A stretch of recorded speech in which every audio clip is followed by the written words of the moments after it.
Welcome to the Fort Myers Beach Good Neighbor Podcast, the Alex King Group series. Each week, we'll be covering all things Fort Myers Beach real estate, from market updates to local insight and the unique charm that makes this community such a special place to live.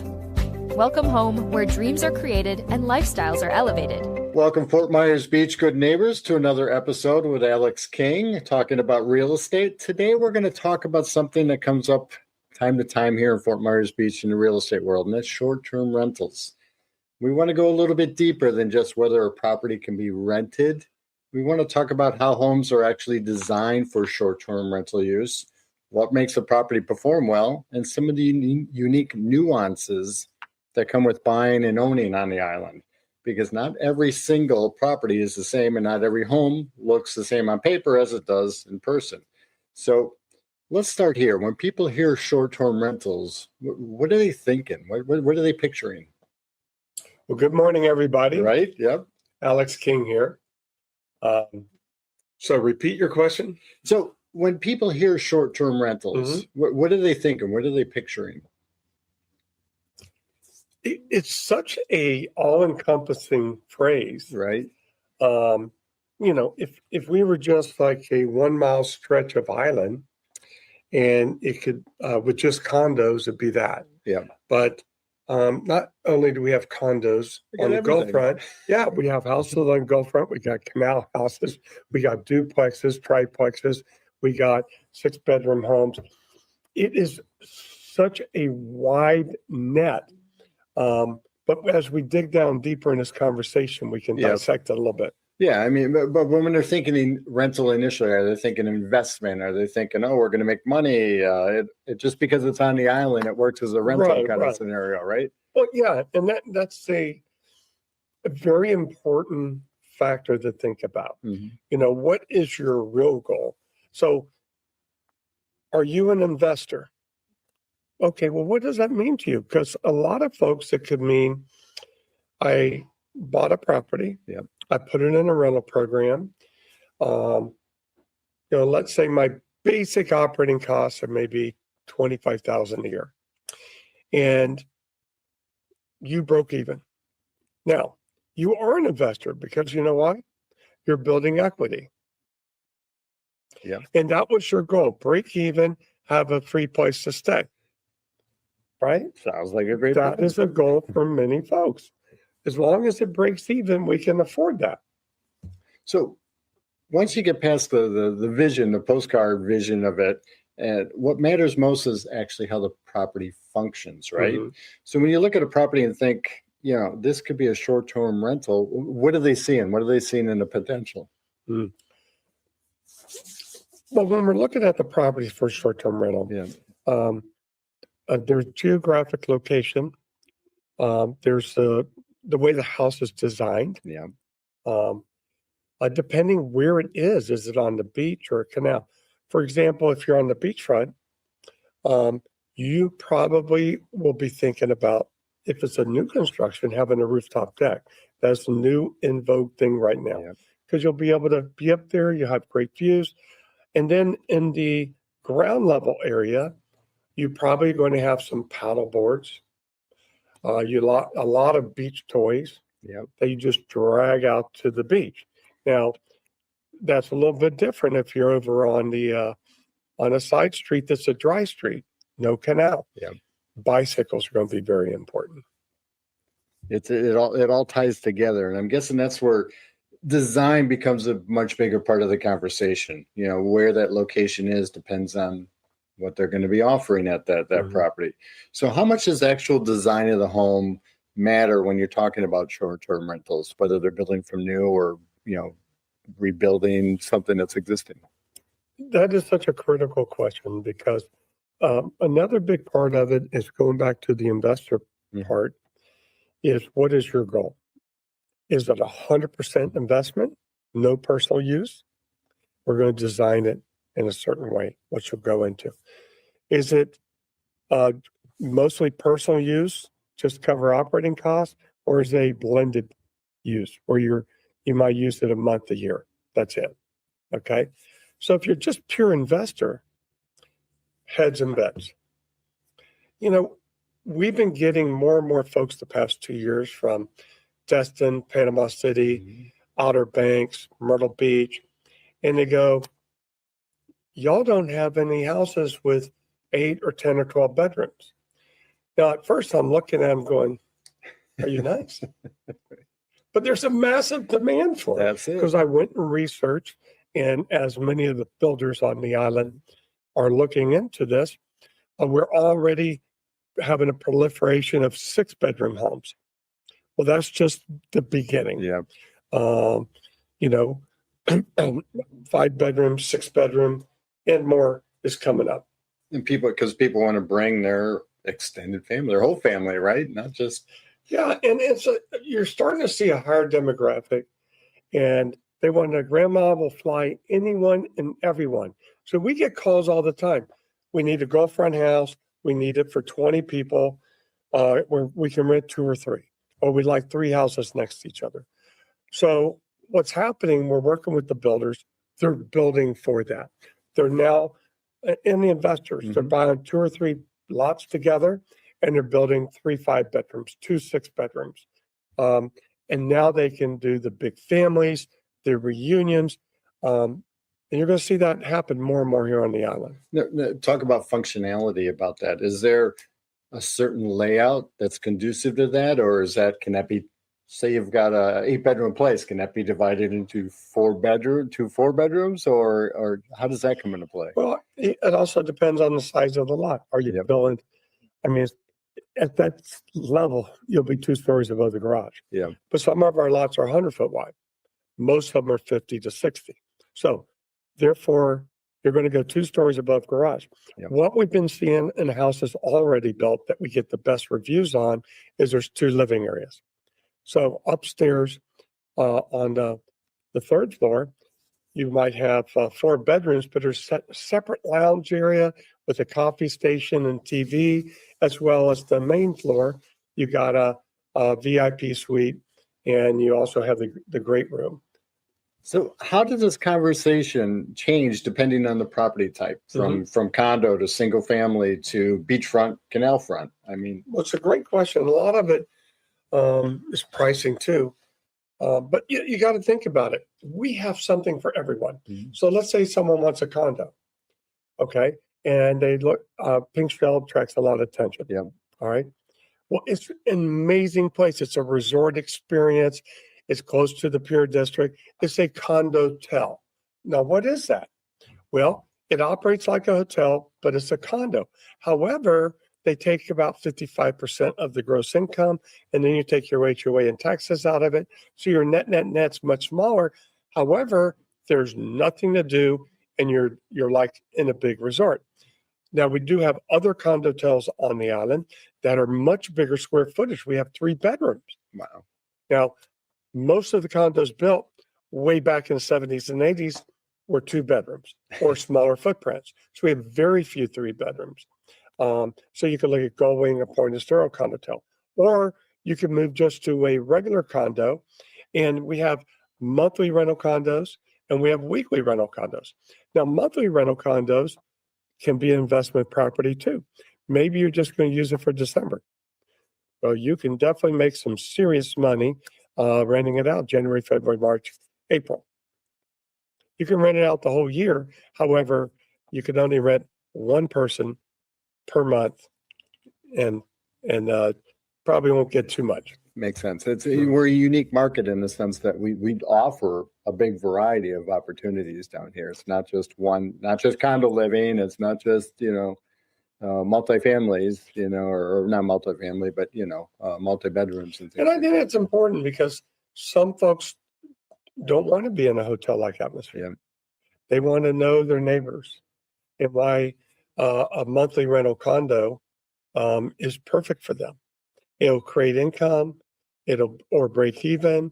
They could use it January through March, rent it for Christmas, and probably pay all their expenses. Right. Okay. But if you go over to the housing market, we're running out of new construction homes built since 2022. So everyone's asking, what should we build? And I am pushing them to 4-bedroom minimum. So that is really important. The demand is for higher bedroom count. Yep. But if you're on a budget, please go to 4-bedroom instead of 3-bedroom. So we touched on the uniqueness of Fort Myers Beach. What about the nuances? What do people need to understand when they're buying a short-term rental here in Fort Myers? Well, I think one is geography. Everyone thinks Margaritaville and Times Square and Pier District and Nellie's and all around there, that's where you want to be. Well, guess what? Maybe not everybody wants to be around the woohoo. Actually, we have tremendous income opportunities right in Middle Island. Hey, I went out, I bought 3 lots, I built 2 houses, I got 1 more to go. I have 2 5-bedrooms. I have 1 on a dry lot up here near Mid-Island Drive. What is that, 2 miles from Times Square? Yeah. Right. Guess what? It's rented all the time. It's unbelievable. So you don't have to be in that little concentric circle right around all the woohoo. You can go into it, but come out and be quiet and relax. A lot of people are coming on vacation. They work hard, crazy. They got 7 days. They're here to sit on the beach and relax. So what surprises out-of-town visitors the most when they come to Fort Myers Beach as far as availability and uniqueness? There truly is something for everyone. What we're really seeing is how surprised people are that the center of the island, and especially the south end of the island, is really creating its own commercial districts, entertainment districts, but they're also becoming a vibrant place for rental property. You're now really seeing the demographic and the quality of intentional buyers and renters coming in from Naples, Bonita. They think right now we're at the bottom of the market. That's the number one question I'm getting right now. Alex, you think we're at the bottom market? I said, I think everything's going to get absorbed this summer and fall. If you want a steal or deal, this is the time. And so I think it's going to be a tremendous market for a development of rental property and single family homes. And those nuances and, like you had mentioned, sections of the island kind of play into, depending where you buy and how you're going to design your rental. Well, exactly. If you're on a really wide 60, 70, 80-foot lot on a canal, well, you're going to do a 1-level home. Nice 4-bedroom, 4+10, or 2-level, but just a much smaller master suite up top. And it's really, you're going to design it with the big pool deck. The greatest reviews out there for these big wide lots is this massive pool deck. Another thing that's really important on design is a lot of folks really don't want to go anywhere. They just want to stay at the house with their family because they'd never see their family and friends. And so you want to design it so they don't have to leave there. So what does that mean? That means you need all the entertainment there. Maybe there's a putting green in the ground level. There's the tossing games. There's arcade games. There's outdoor grills. Entertain yourself without leaving home. That's it. So that's another component out there. There's so many different dynamics that you can choose from. There's something for everybody. But as a designer or as an owner, sometimes overthinking that comes into it too. They're like, well, I want them to have the opportunity to do everything. Well, it doesn't make sense in every scenario, right? You have to go back and decide, are you a pure investor?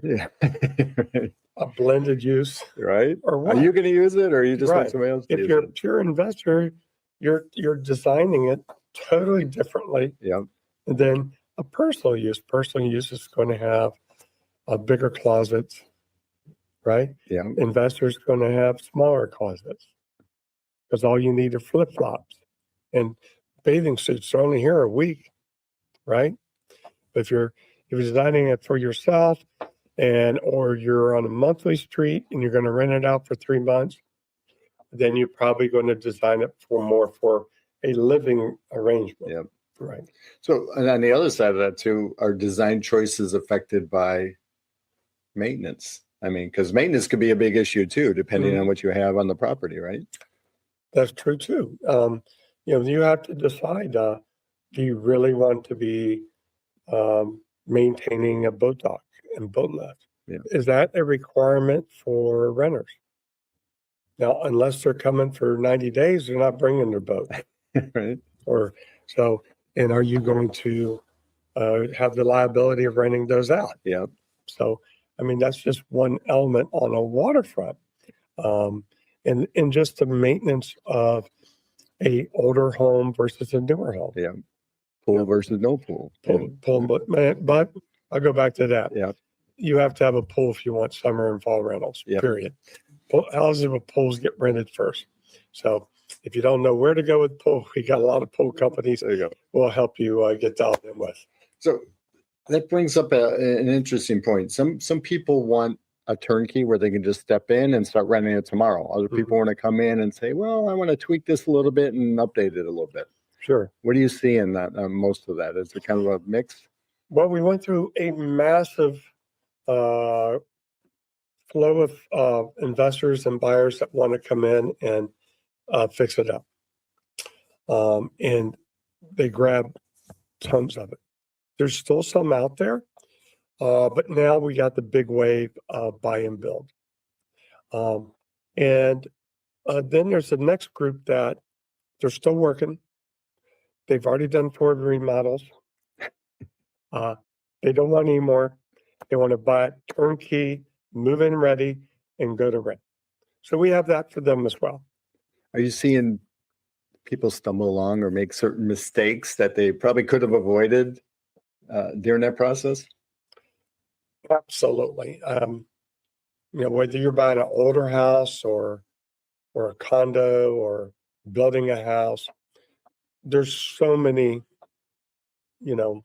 landmines out there. Yep. And what's important, we have a lot of folks buying a house on a street. They think they can rent it out weekly, but then they get a violation notice that they're renting weekly on a monthly street. It's really important to go local. Yeah. Whether it's me or anyone else on the island that's truly local, we do know what streets you can or can't, and we can guide you. And then, talking about that too, we talked about the balance between people that want to come here maybe as snowbirds or come here occasionally for a week or two. How do they balance that, as far as the rental opportunities are concerned? The schedule could be challenging if you're, okay, if I'm blocking off 4 months compared to I'm blocking off this week and this week and that week, kind of, it's no, that's a good question. We see when the big decision process have to be made is your highest, one of the highest rent weeks is Christmas. Now, how far into January do you rent that group? Do you cannibalize a rental in beginning of January because you rented too far for the Christmas group? Where's your cost benefit analysis? Right.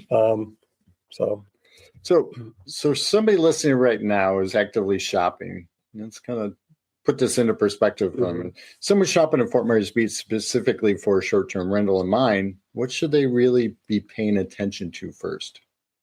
Location, price, amenities? Well, back again, you really have to decide where do you want to be on the island geographically. And if you're not familiar with the island, get you a guide. They'll take you around and teach you the 6 or 7 geographic areas of the island and what that means for lifestyle. Yeah. I think you really have to decide, how much you're going to use it. And even if you're a 100% investor, we know you're going to use it. You are. You're going to use it 1 week. I tell you, you will. You're going to come down here like, we got to stay here, right? But anyway, so you have to decide geographically, number one. So what separates a smart buy for a property from a promising at first glance kind of scenario? Well, buying on Fort Myers Beach is very emotional. Yep. Most buyers come here with their family and friends, and they get excited. But typically they'll come back. It's they don't buy when they're with their friends, but they come back during our circle back season, and that starts right after Easter. And they come back with the kids and without their drinking buddies and the kids, and they're here April to August. And so now they're able to think clearly and really dial down into making a purchase decision. So I think, to kind of wrap this all up, I mean, we have opportunities for every size and every opportunity. You touched on the demand for larger bedroom units. But then there's the demand for smaller, maybe canal versions where people just want to come in, relax, just them and their wife or, close family. How do we kind of wrap all this up? How do we sum up rentals on Fort Myers Beach? I would sum it up, say this is one of the most exciting places in the United States to get into the rental market. Even the rack rates we're seeing, and I hear it across the board, are just unbelievable. And that means the nightly rate. Yeah. And we haven't even come alive full renaissance yet. Right. As a commercial comes up. I think it's going to be the greatest investment opportunity of this next year and a half. And you're seeing a lot of, demand. Are you seeing certain things trending? Obviously, we're changing here on Fort Myers Beach, but do you see certain things trending? Well, yeah, we're seeing the trend for larger footprint houses. We have a lot of duplexes and triplexes that have been here for a while that are older. So there are still a demand for classic cottages and classic houses on those beautiful Spanish oak line streets like in Falkirk or Coconut. But there's a much bigger demand for newer. And even if it's an older home, they're expecting it to be totally redone. Really nice inside. Got to update, got to upgrade everything. Yes. So great insight today. I think the conversation really kind of helps people understand, the success they need to position themselves for short-term rentals here in Fort Myers Beach. It comes from choosing the right property, understanding the market, and making smart decisions about design, amenities, and what they want to offer, and really what they want to focus on. Are they going to be here? Or are they not going to be here? So thanks again for joining and listening to us. Any last words for our listeners today? Well, it's also critical to choose the right rental agency. And each of them are good at certain things and specialize in geographic and houses or condos. And we know, as a realtor, we know what they're good at and bad at. And we try to guide you to achieve your goals. So I think it's real important. Work with your local agent or whoever you choose here. Make sure they're local. And that way we can really help you make great decisions. Yeah, and somebody that's knowledgeable about the area and what's going on here and has the heartbeat of it is more apt to get you what you're looking for. Absolutely. Very good. Alex, it's been a pleasure. All right. Have a good day. We'll see you at the beach, right? See you at the beach. All right. Thank you for tuning in to the Fort Myers Beach Good Neighbor podcast and the Alex King Group series. Join us again next week as we continue exploring all things Fort Myers Beach real estate and the unique lifestyle that makes this community shine, where dreams are created and lifestyles are elevated. To learn more, go to alexkinggroup.com. That's alexkinggroup.com or call 239-232-6465. Until next time, remember to keep being a good neighbor.